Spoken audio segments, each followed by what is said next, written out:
In attendance at today's proceedings was former UDP Minister Anthony Boots Martinez, who was to appear before the Commission of Inquiry in reference to a Ford F-150 pickup truck that he purchased and which is being investigated as part of the fire sale of government assets under the Barrow administration. He was first to exit from the House of Culture and was stunned by what happened. When the chairman started to sum up in terms of telling me the reason why that I'm asked to relieve myself because they cannot continue on, because without what you say, he cannot continue on without the union representative, and then they were cut. They were abruptly cut live. Obviously, they never made. Maybe the government never contested the speech that Mr. Martinez would have done, and looked like the chairman never had the text of the speech, so it was run.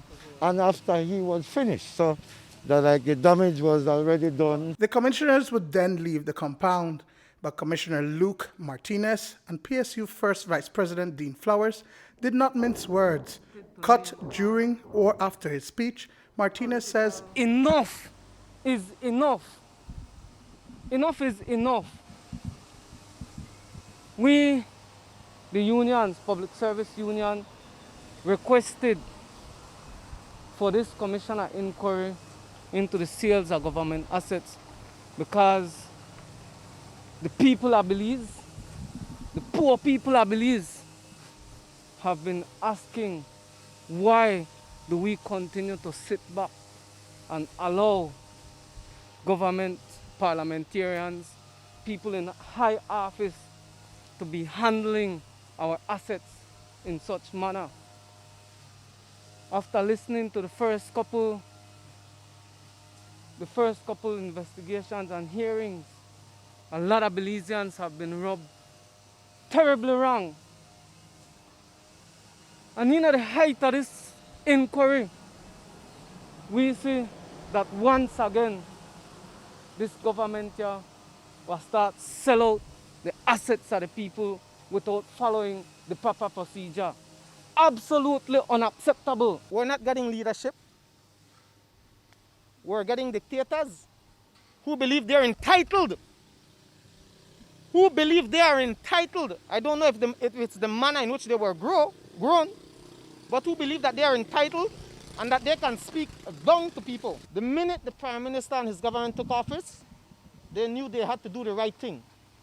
They knew they had to come in on a good governance platform. That is what they campaigned on. They gave us 100 days promise that they would implement and do the right thing.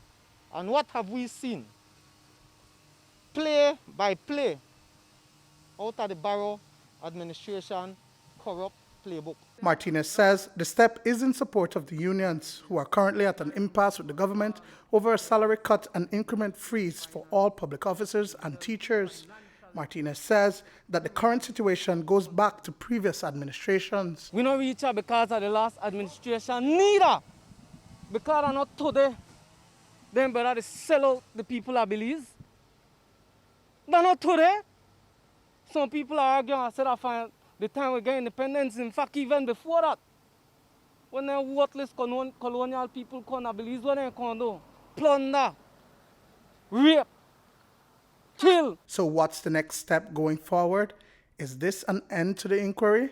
Will the commissioners from the private sector, unions, and the government return to the table? The Public Service Union refused to be a part of this sitting today in protest of what has been going on when it comes to the continuous sale of our government assets.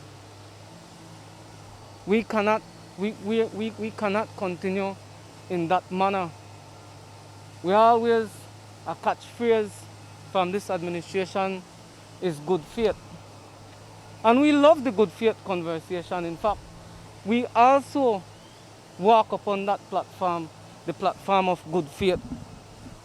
Right, so that is where we are at right now. We are not saying that we're abandoning the ship. Okay. We are not jumping out of the ship. The ship continues to sail. Remember, no captain jump out our ship with a wreck. And so We are going to be here. We will be holding on to the roddads and ensure that this ship sails to the end. We want that they bring their people to justice. Duane Moody for News 5.